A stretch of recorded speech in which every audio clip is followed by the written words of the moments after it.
Енді алдыңғы вилкаларды салатын боламыз.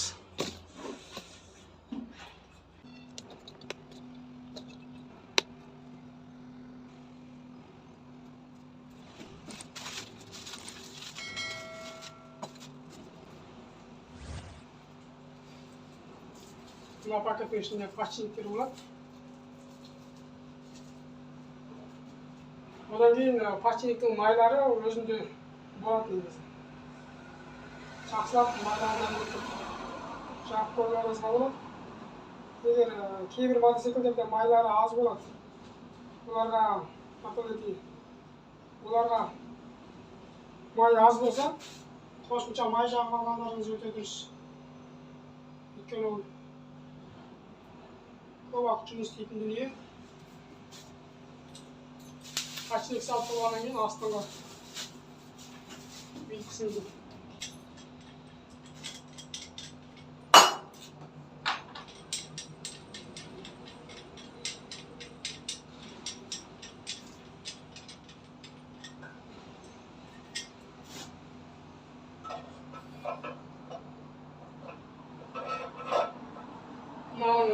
жағы подшипникке ыңғайланған. Бұның оң терісін байқап салыңыздар.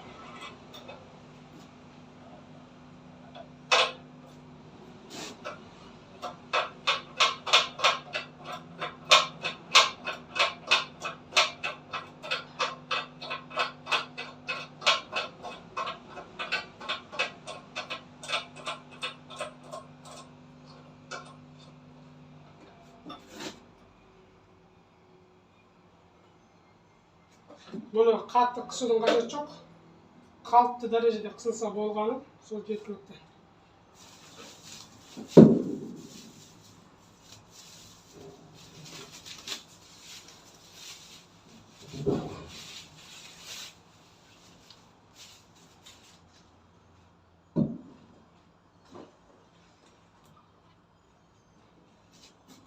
Алдыңғы вилканың оң жағы.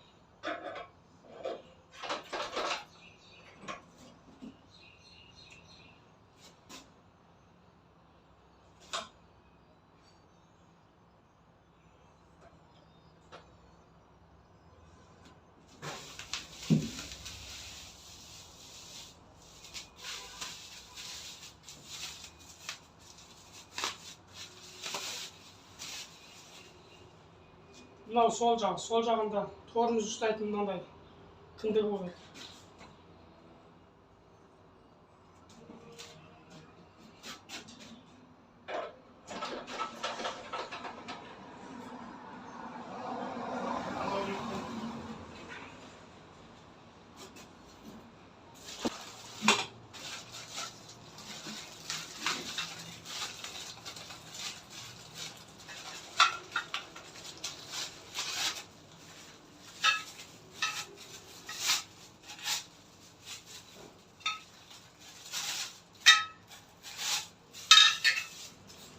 Алдыңғы парды ұстап тұратын стойкаларды.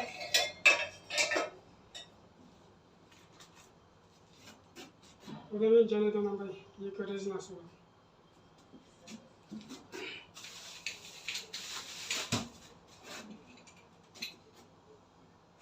Содан кейін барып үстіне мынаны кигіземіз.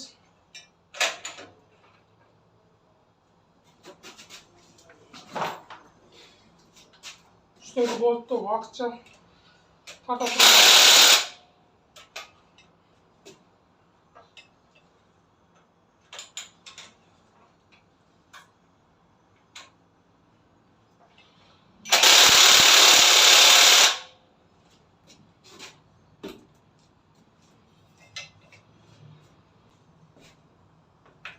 Енді мына шайбаны саламыз. Одан кейін барып үлкен болтты ұрамыз.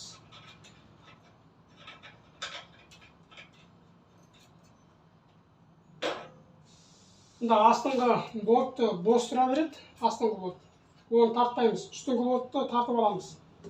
Өйткені енді мынаны қысқан кезде қазір мыналардың бәрі бос тұр. Мынаны қатты қысамыз.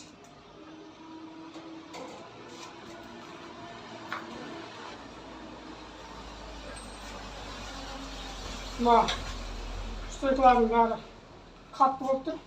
Одан кейін жаңағы астыңғы болт пен мына болттың арасындағы ешқандай бостық орын қалмайды осылай қысылған жағдайда. Содан кейін мына мойын подшипник босамайды да, бұл біз үшін ұзақ жұмыс жасап береді. Егер мына аралықта қысып алсақ, мына аралық қысылмай қалады да, астыңғы болт босап, қайта-қайта мойын подшипник етіп, мойын шашыла береді. Егер осылай істесеңіздер, мойын подшипниктері шашылмайды, әрі ұзақ жұмыс жасайды. Енді алдыңғы доңғалақ салуымыз керек. Алдыңғы доңғалақтан бұрын мына алдыңғы доңғалақтың артқы кішкентай жағасын орнатып алайық. Оның мына секілді болттар болады. Әрбір чайысы бар.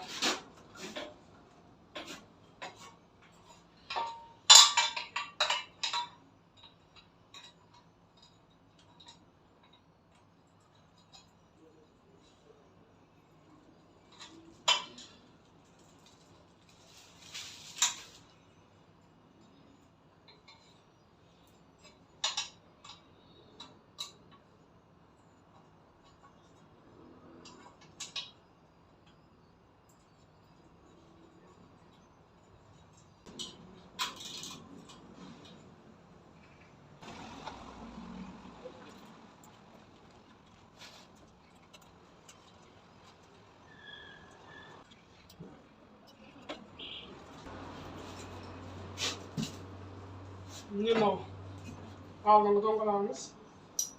Мына шариктегі мына тістер мына орынға келу керек. Сонда ғана спиdoметр дұрыс жұмыс жасайды.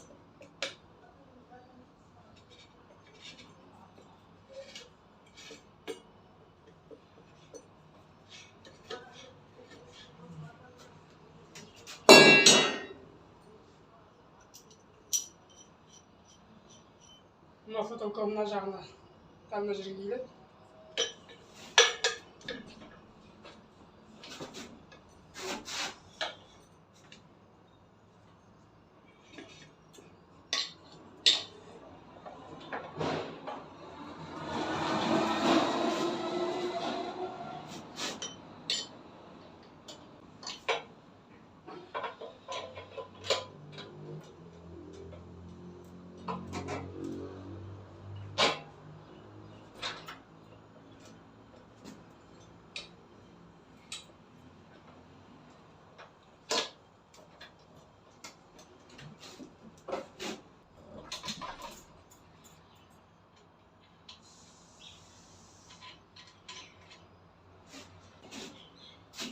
Бұны бірден қатайта салайық.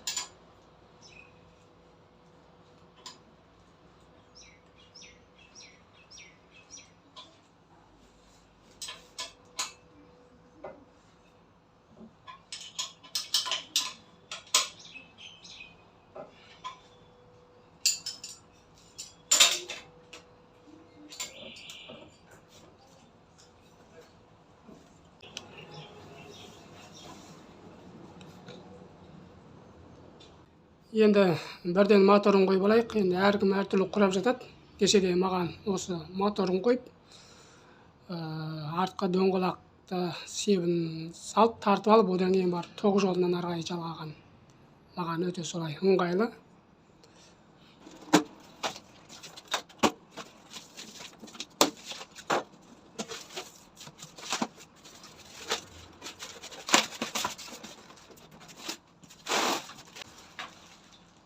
Релелері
Ең үздігі астына өтеді.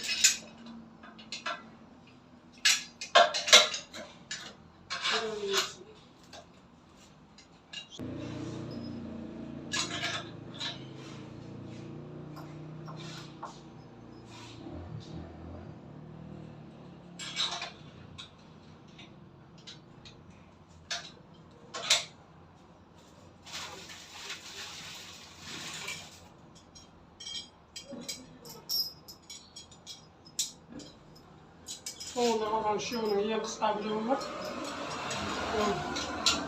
Астына өтеді. Ал uzun екенін үстіне береді.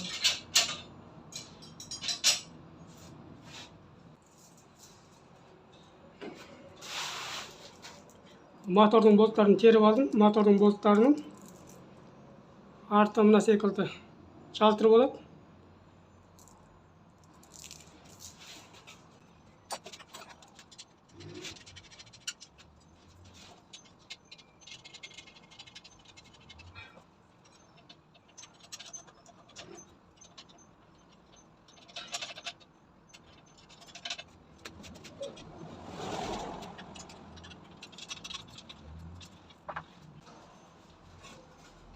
Астының зашлигі, оны бірге қақтап өтіріз.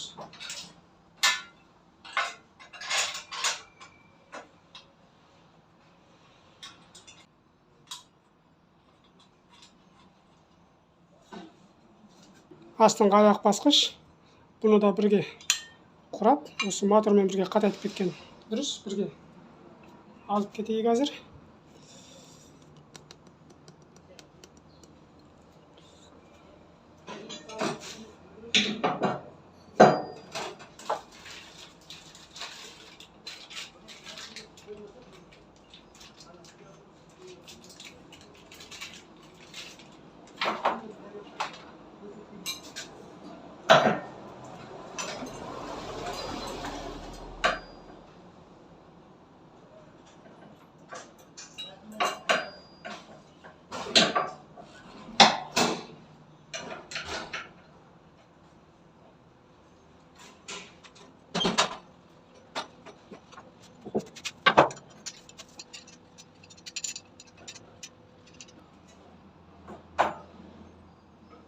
Енді мына басына ұрылады, мынандай бір 16-шы кілтпен бұралатын гайкасы бар. Мына жағы 17.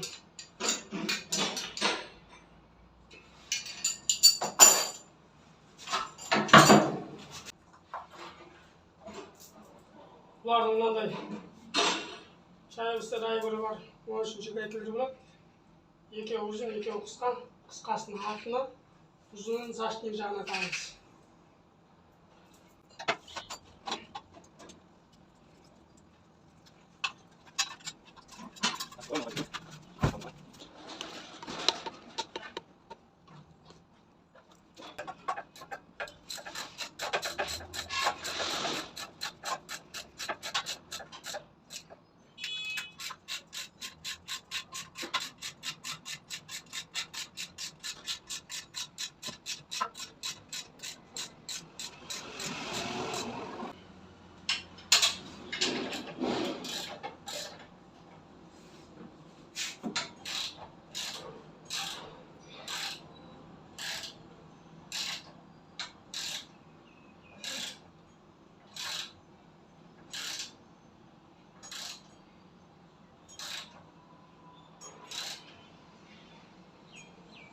Motorun bu arkadan 2 voltu 14 bin akar.